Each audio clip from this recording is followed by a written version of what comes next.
Hello, beautiful people. Welcome to our first warm-up video for the Tame the Triggers warm-up.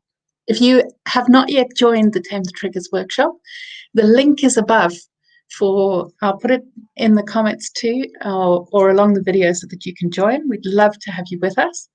It's all about taming your triggers. So let's look at the first thing. This Tame the Trigger starts on Monday.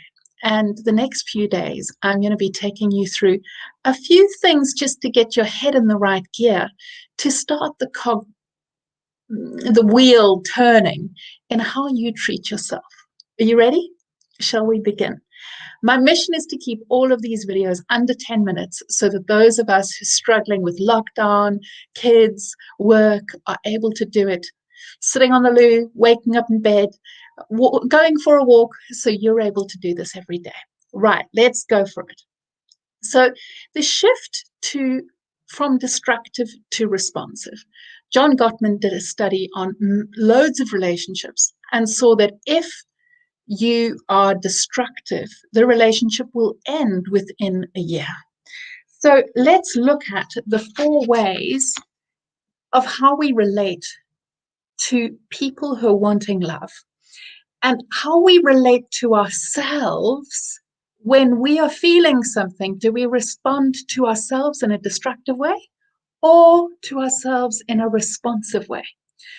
The 3 ways that are destructive to ourselves are turning against ourselves, so criticizing, making ourselves wrong, telling us that we are bad, saying we're awful, that we got it wrong. I'm curious, did that happen to you as a kid?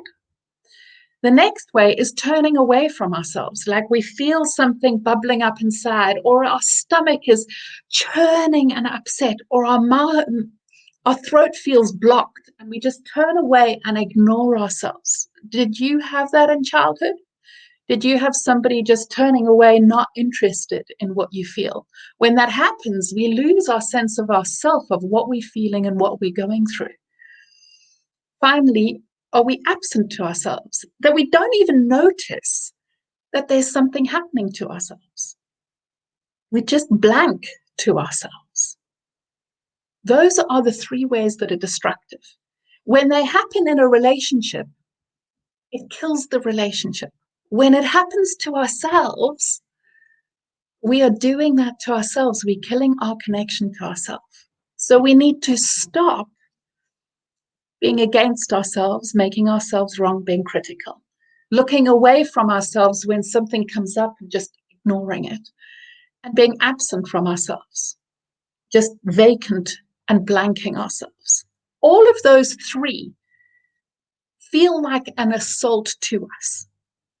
They feel like we are just treating ourselves like we don't matter, like we aren't precious, like nobody cares for us. And you deserve better than that. When we've had that growing up, that's what we think that we deserve, and we need to shift that for ourselves. For those of you who've signed up to the Tame the Triggers workshop, you'll see a worksheet that I want you to go through that looks at how were you treated in the past? Which one of those were you treated with? Were you treated like people were against you? Did they look away from what you were feeling, or were they just absent and not interested in what you were feeling? And then how do you want to change? We're going to look at that in a second. And then we're going to look at who are you changing for? Is it for your own little inner child that you had who didn't get your needs met? Or is it for children that you have now, or partner that you have now?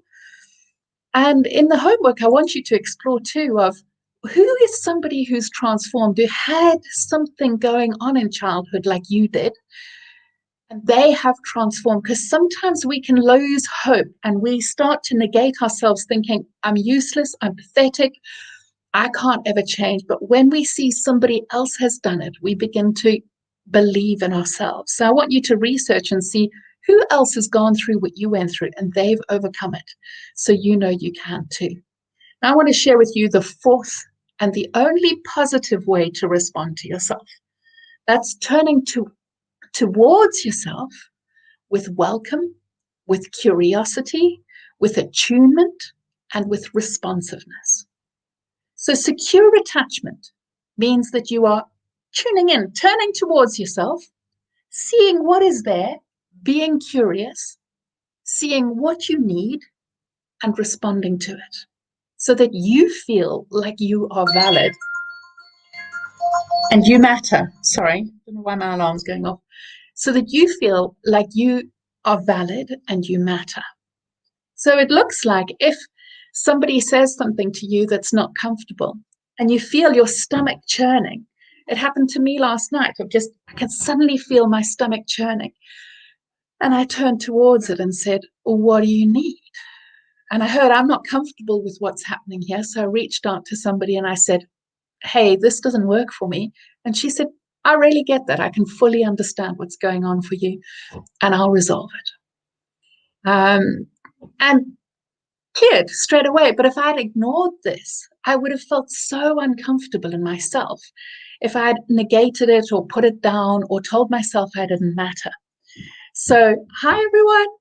So what I want you to do, if you haven't signed up for the workshop, click the link, the restoring.love at the bottom there. Come and join us and you will receive the workshop replays and you will receive the worksheets for your homework. And I'm really curious to hear, of those destructive ways, which were you treated in childhood? Were you treated with against energy, like all that you are is wrong, where they're proactively destructive to you and treating you like you don't matter? Were they proactively or passively destructive, just absent, not interested in you? Or did they turn away from you and they had just no interest in what was going on, so you grew up without this sense of self? And then I want you to look at, how do you want to change? We can't change everything at once. So thanks so much. We can't change everything at once. We can only change one thing. So when you turn towards yourself, what is the thing you most need for yourself to change right now? Is it noticing that you're feeling something? Or is it empathizing with that part of you? Or is it tuning into what you need? Or is it expressing what you need? I want you to share in the group what it is that you are committing to change in how you treat yourself. And I want you to share which one of those you're going to stop doing to yourself. Are you going to stop being against yourself? Are you going to stop turning away from yourself? Or are you going to stop being absent for yourself and ignoring your own needs? So I don't want to go on for more than 10 minutes, but so I'm going to stop there. That's my mission for this whole Tame the Triggers workshop. Everybody said you want small videos of bite-sized things to be able to transform. So that is your lesson for today. Shifting from being destructive, which is against, away or absent to yourself, and turning towards you and becoming responsive to what is there. We're going to be learning the steps to that next week in the Tame the Triggers workshop. I'm looking forward to seeing you there. It's in its own pop-up group. So sign up and I look forward to going through it with you next week. I'll be sending out the homework to tonight, tomorrow morning when my VA wakes up, because I don't know how to do all of that yet. But as soon as I've got it sorted, I'll be sending it to you. So sending you so much love, and I look forward to seeing you tomorrow night for the next lesson.